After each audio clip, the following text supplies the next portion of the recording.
வணக்கம். நான் உங்கள் மோகனா. 29/8/2025 வெள்ளிக்கிழமை மாலை மலர். ரஜினி அவர்களின் ரகசிய ஆன்மீகம். ஆண்டவன் சொல்றான், அருணாச்சலம் முடிக்கிறான். தாய் சொன்ன மகாபாரத கதை.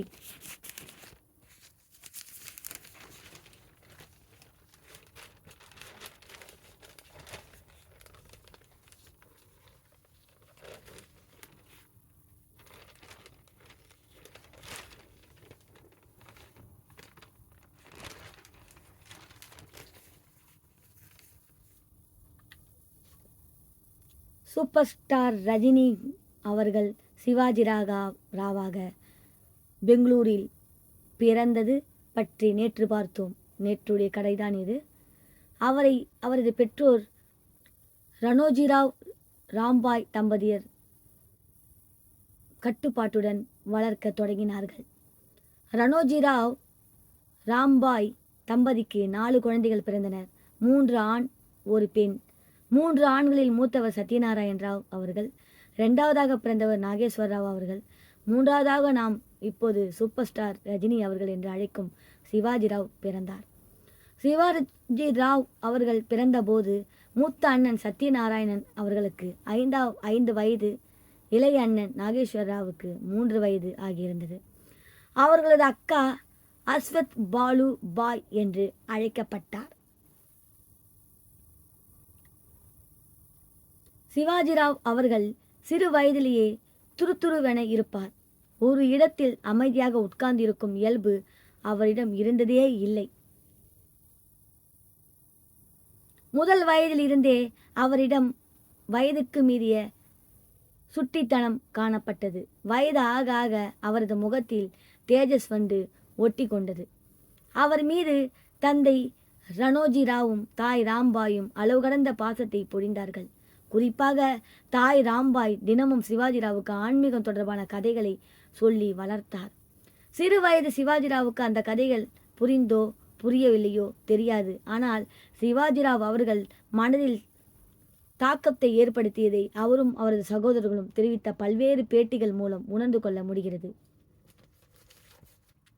அதாவது சிவாஜிராவ் அவர்களுக்கு 7 மற்றும் 8 வயதுகளில் நிறைய மகாபாரத கதைகளை ராம்பாய் அடிக்கடி சொல்வது உண்டு. அப்படி சொல்லும்போது சிவாஜிராவ் எதிர் கேள்வி கேட்பாராம். ஒரு தடவை ராம்பாய் அவர்கள் மகாபாரதத்தில் வரும் பாஞ்சாலி என்னும் பற்றிய கதையை கூறினார். திரௌபதி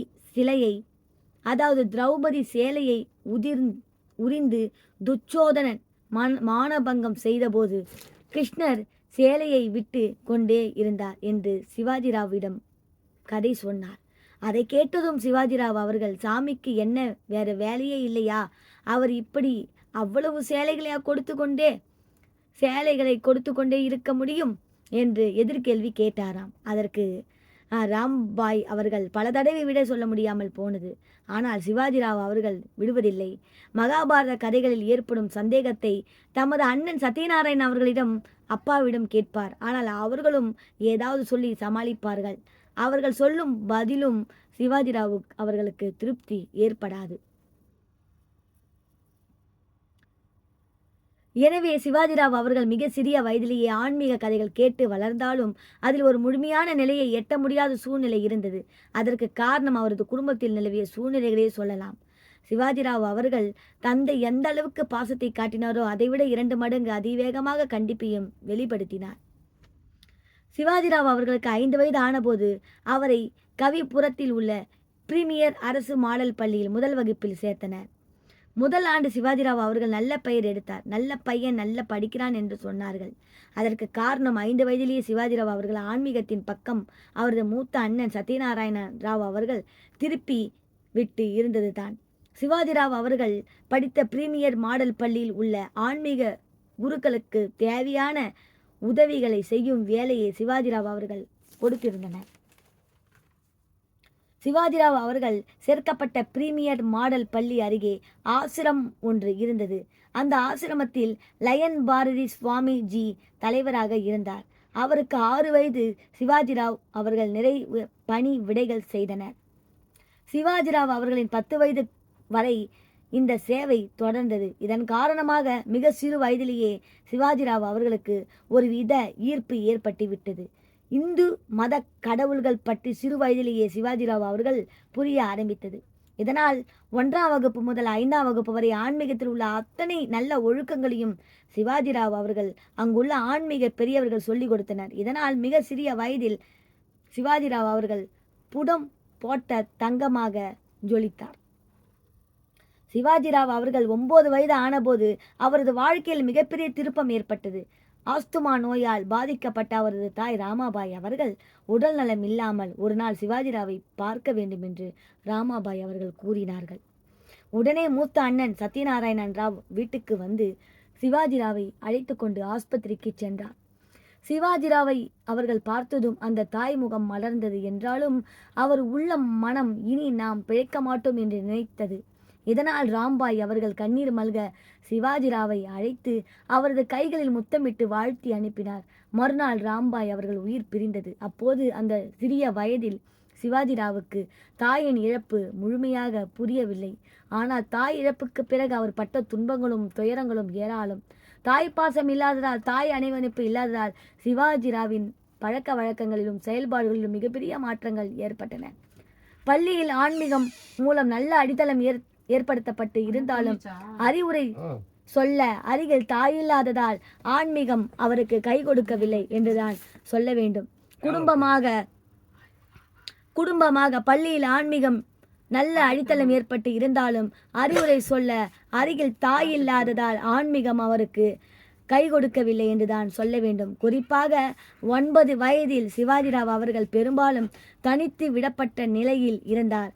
தாய் இருந்த சில நாட்களில் ரணோஜிராவ் வேலைக்கு செல்ல தொடங்கிவிட்டார். அண்ணன்கள் சத்யநாராயண் ராவ், நாகேஸ்வரராவ் அவர்கள், சகோதரி அஸ்வத் அவர்கள் ஆகியோரும் பள்ளிக்கு சென்று விடுவார்கள். அவரிடம் பாசம் காட்டுபவர்கள் யாருமே இல்லை என்பது போல ஒரு நிலை உருவானது. சிவாஜிராவ் அவர்கள் அந்த சிறு வயதில் கண்டிக்க ஆளில்லாத சூழ்நிலையில் வளர வேண்டியதாயிற்று. இதுவே அவரை ஒரு வகையில் முரடனாக கூட மாற்றிவிட்டது.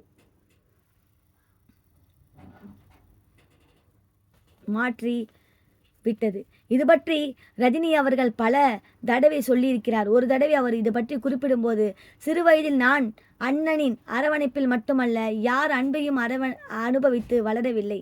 நான் குழந்தையாக இருந்தபோது யாரும் என்னை தூக்கி கொஞ்சியது கிடையாது. யார் தோளிலும் நான் ஆறுதலாகவும் சாயவில்லை. இப்படிப்பட்ட சூழ்நிலையில் எனது தந்தை காட்டிய கண்டிப்பு எனக்குள் மேலும் மன அழுத்தத்தை ஏற்படுத்தியது. போலீஸ் பணியில் இருந்து இறுக்கமான மனதுடன் வீட்டுக்கு திரும்பும் அவர் அதே குணத்தை என்னிடம் பிரதிபலிப்பார்.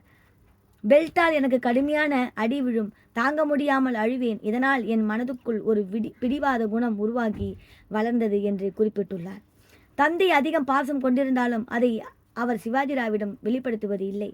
அதற்கு பதில் சிவாஜிராவ் அவர்கள் அரவணைத்து மூத்த அண்ணன் சத்யராவ் நாராயணன் ராவ் மட்டுமே. அவர்தான் சிவாஜிராவ் அவர்கள் மீது பாசத்தை அன்பு மழையாக கொட்டினார். இந்த நிலையில் ரணோஜி ராவின் காவல்துறை பணி இறுதி கட்டத்தை எட்டியது. அவர் பணியிலிருந்து ஓய்வு பெற்றார். வீட்டிலிருந்து மகன்களுக்கு தேவையானதை செய்து கொடுக்க தொடங்கினார்.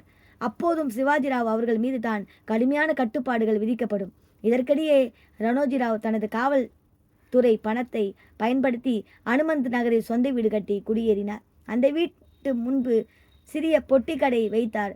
கை செலவுக்கு தேவையான அளவுக்கு அந்த பொட்டி கடையில் வியாபாரம் நடந்தது. அதை வைத்து ரணோஜிராவ் சமாளித்தார். ஓய்வு பெற்று விட்டதால் குடும்பத்தை கொண்டு செல்வதற்கு அவர் கடுமையான கஷ்டங்களை எதிர்கொள்ள வேண்டியது இருந்தது. மூத்த மகன்கள் 2 பேர் பொறுப்புடன் இருக்கும் நிலையில் கடைக்குட்டியான சிவாஜிராவ் அவர்கள் மட்டும் பொறுப்பில்லாமல் இருக்கிறானே என்று அவருக்குள் கவலை வாட்டியது. சிவாஜிராவ் அவர்கள் என்ன செய்யலாம் என்று யோசித்தார். அதிரடி முடிவு ஒன்றை எடுத்தார்.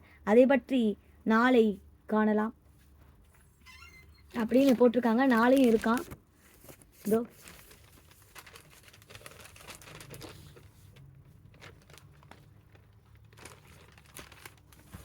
இத்துடன் ஆன்மீக வழி ரகசிய ஆன்மீகம் ஆண்டவன் சொல்றான், அருணாச்சலம் முடிக்கிறான், தாய் சொன்ன மகாபாரத கதை என்று இந்த முடிவு நாளையும் இருக்கிறது என்று மாலை மலர் செய்திகள் சொல்கிறது.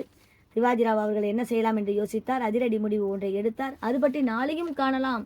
அப்படின்னு போட்டிருக்காங்க. இத்துடன் இந்த செய்தி அறிக்கை முடிவடைகிறது. மேலும் வேறொரு செய்தியுடன் நான் உங்களை சந்திக்கும் வரை டாடா பை பை சொல்லி முடிக்கிறேன். நன்றி, வணக்கம்.